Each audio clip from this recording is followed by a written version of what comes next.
company lian tak pakhat ko ta chuan zing tinin kar man to tak tak a ding thina office kong ka an han hon chuan sul nal tak le phikok man to tak tak bun chu office ko ta chuan an kal sup sup mai chung ho zinga chuan tlangwal pakhat chu ngo rengin office main gate lampan chuan a local meka bek hlui to tak pakhat chu akin kamis var a ha a hming chu arhamani ani chu tu man an bengkhon lempoina langlo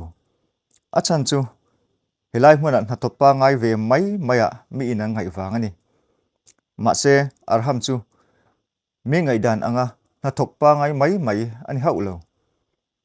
ani na taka chuan he company an taka rolo tu tur ani nakena he company nei tu tur zok ani rampona lekha azil zo nu alo le to a in transport ti zo to in Mahse arham chuan ani na thupin he company a hian na thok satli ang mai angin a oma he company mo phurna ala ka ngai ni chuan an ha thok te hi eng ang mi nge ni ti hriat adu ni tunge rin oma tunge rin omlo ti hriat chen adu a hemi ni awangin Hmunphiat tu ang mai chuan om ta a akutam Hmunphiat kengin office chunga chuan aluta office gate bulla phialai chuan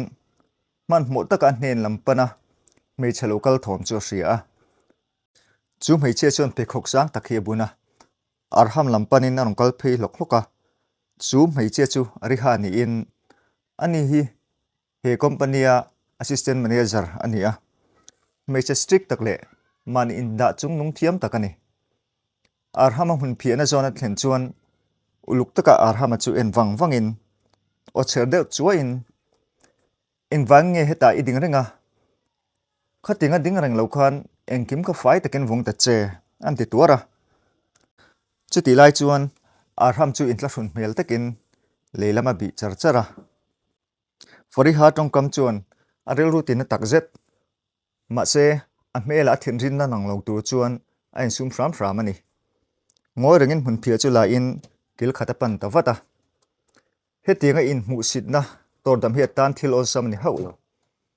Mahse a thil tum dik tak zok chu thil dang ani ti a hria hi in fiam na mai ani lova fiana lian tak zok ani ati hlotin ngei po atul ti hria fori ha chuna kalsan ma in ni so chungin a ma mi anga Hmunphiat tu that set tak ini lo ram ko be sei ani lo chuni thok rei don lo nia anti a fori ha tong kam an thria chuan a thok theng khat chu arukin an lo nei sun suna a then chu mai hupin arhama hriat lau takin an lo nei bok he company thok te hian Hmuntify tu bisatlia mai maya an lo ngaya tuman ma hun eng taka nei tiang hra haulo arham chuan Hmunphiat ken chu chuata hrual phei pa in ngoi rengin arilu in thuthluk na siam ta ani engkim an thupe ka piang ka zomanga an hmusit na po ka tur chokang a hun alo thlen huna chuan thudik chu mi zong kala hrete rang ti in thu atiam ta ani adan pang ang bukin room chunga chuan an khan le vek to a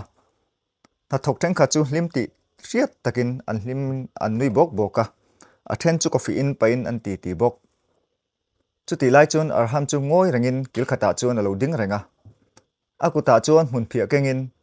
ama to ka tho turanga thokhat le amit chuan chulam chu eng reng Mahse abeng chu abula thil thleng hre turin a chikar bok chuti lai chuan mei che pakhat chuan oring takin entu Hmuntify tu hi thingtlang tlangwalai ni ti achiang hle mai heting office ina hian avi khat thona ni nge yang ti in anui vak maya abula mei che om ve ten lo zom ve in ani ka ring reng ani lift maton me dan po thiam hlei nem an lo te ve thunga na thok dang te po chuan musit takin naktu tang chuan kambula po lo om to lo se tha ang ti in fiam tu thona nan mang hloma an nui zat le pin dan chung chu musit na le hu na chuan khan Mahse arham chu hoi po hoi chok lovin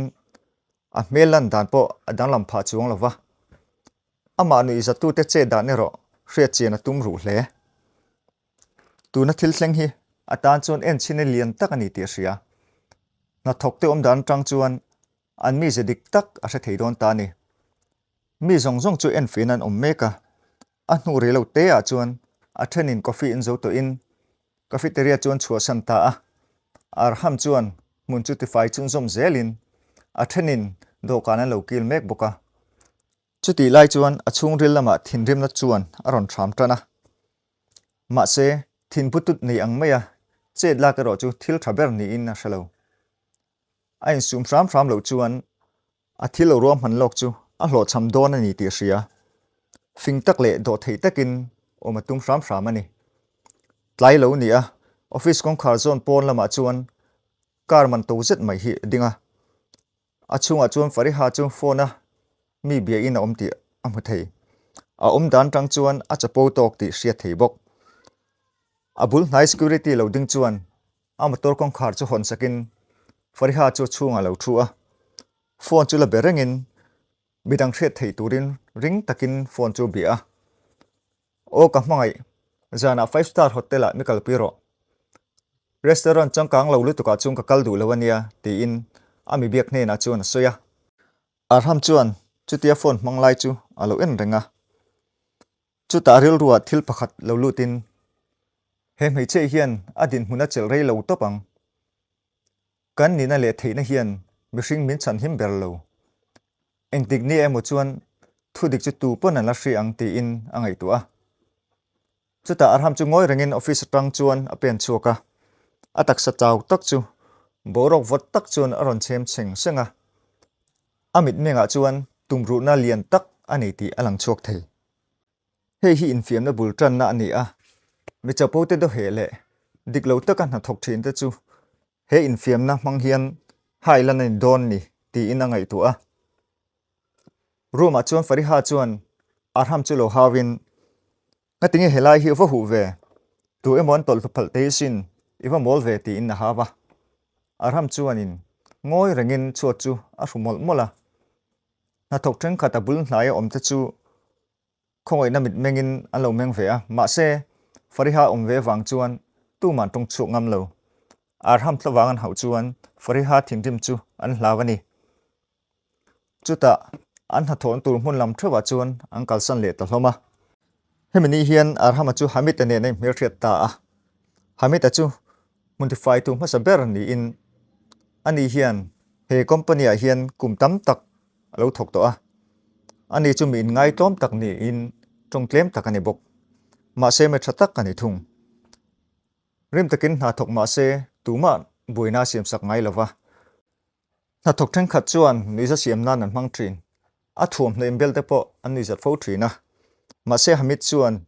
midang in nu zan nan le fiam tu thon nan mang thin Mahse la ril runat nan engma amang ngai lawani arham chuan hamit ne nai mel hriat ta ka chuan midang in nu zat nana an mang thin hi engwanga arilutina du ngai lo nge ti in azota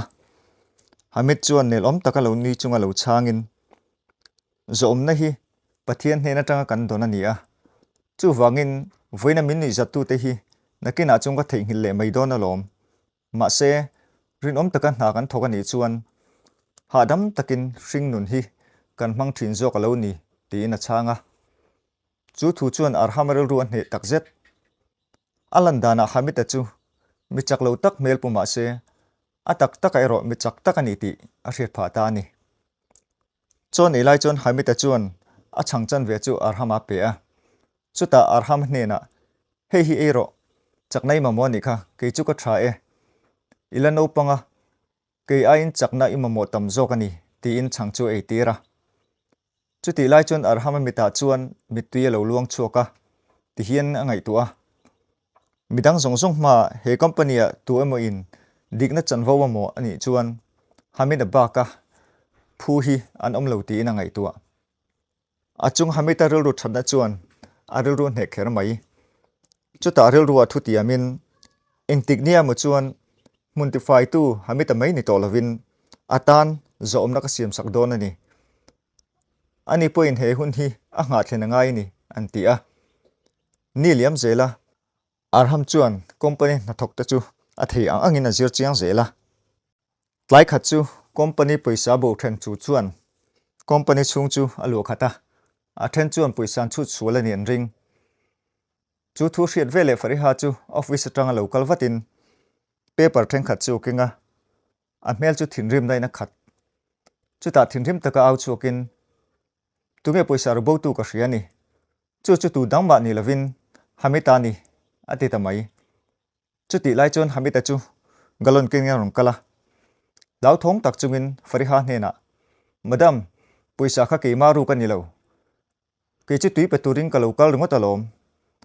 poisa dana bom kha ka khoi lo re antia Mahse fari ha chuan tu soi chu angai pui mo saklem lo chu ta ofin takhian ngoi makro nang ang mihring te hian alom company a thil duam lo thlen tir thin heta tanga ban nga le ni ang ati ta hrepa chu ti lai chuan company tho kho chuan ngoi rengin lo en ta thupa tuma hamita thlawang hau ngam reng an omlo mi zong in fari ha chu senior official tenen in zomna thuk takan nei ti thareng si fari han ti thinrim chuan an mahuna achiat tu thu tuman an hai hau lo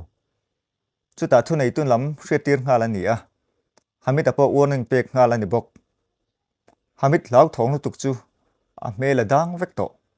chu ta hamit chu ngoi reng chuan room lampang a chu san ta a chu thil hleng chu arham chuan ra khata tangin a lo thlir renga arel ru khoi khera mai a lo hret dan chuan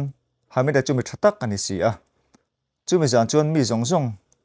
an re thuap ton hu chuan arham a chu security room a aluta computer chu tinungin CCTV camera record chu an en leta room a chuan hamit a chu galuna tui kengin alut nge ya Mahse man mo takin room a chu san le ngal ti chiang takin alang poisa dana bom a khoi lo hrim ti hrebok hamitan poisa ru lo ti hriat chian chuan arham a chu a tho huaya Mahse chu ti rual chuan a chung ril lama thin rim na mai aron al chuak video a chuan poisa ru tu chu tu dang ni lovin fari ha nge ni ti reta ni video chu copy in a save thangala chu ta hun a dang lamanga he thil dik lo ti tu chuan ati chun zom to haul lawang le ti na ngai tu ani chu mi zan chu atan chuan zan poi mo takani a thil hria chu ngoi bo pui mai atum lo chiang khera mai he kal phung thalo takhi no re ani thoyang ti na ngai tu atu zinga chuan mak tak main office chung chu re diaka tu point office a thil du lo tak a thleng ani ti an tra ve vek ani chutia ngoi renga company na thokte an omlai mekin polama office main gate bula chuan luxury car dum nal tak mai alo ding renga a chung tang chuan tlangwal no pang mel tak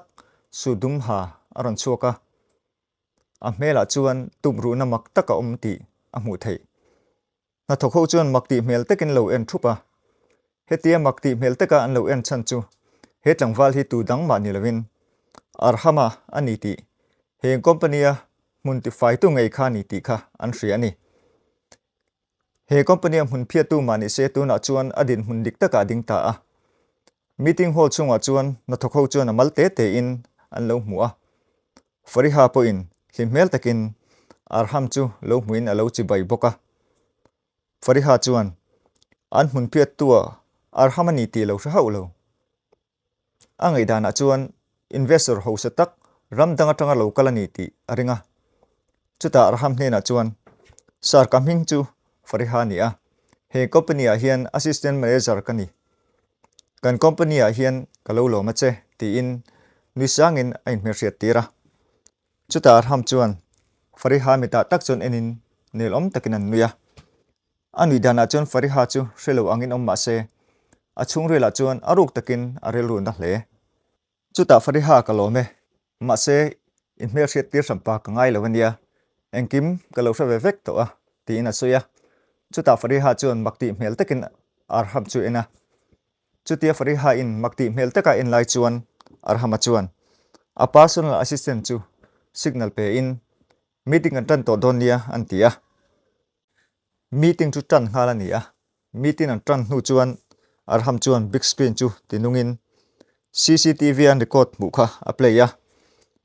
chu CCTV en atang chuan poisa retua diklo taka hamitan pu na kha adiklo ani ti an hreta veka makan ti hle mai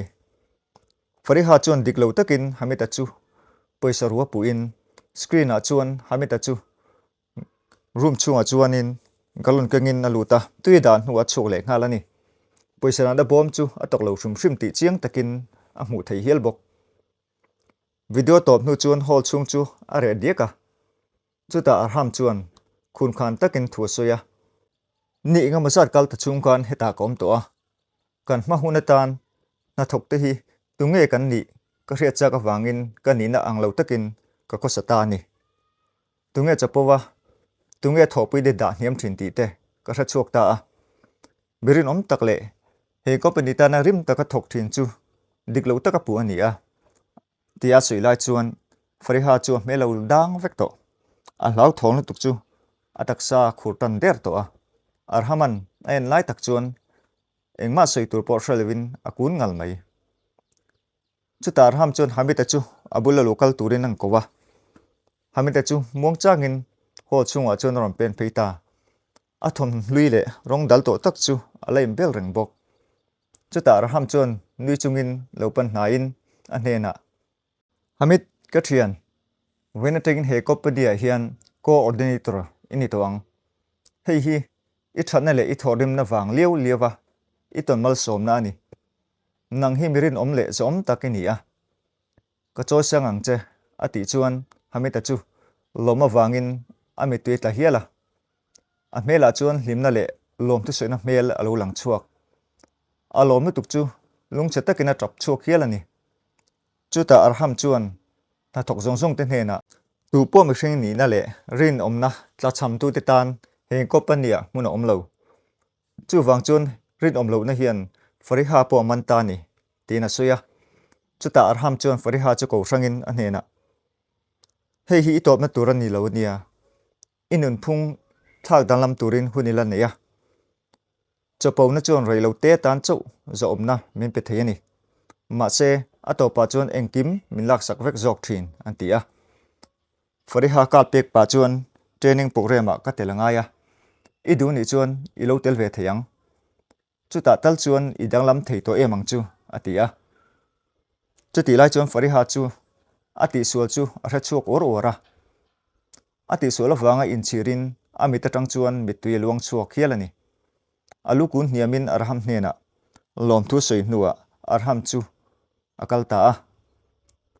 atuka chuan company chung borok chu ai thak danglam chiang hle mai na thokte po chu in poton takin anom hlom to a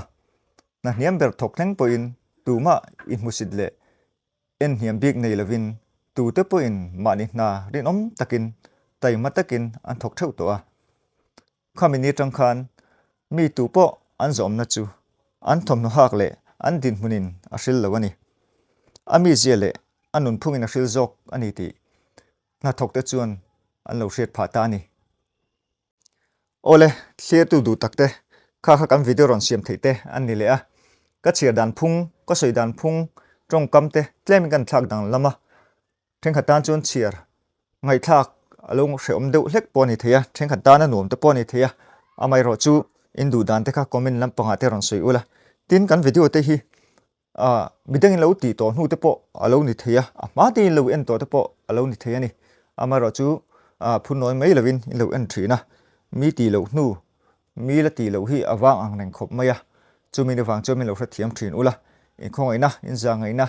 in zawai hne na kan ngen chu ni clear tu du takte in zawai in hun man nuam vek ule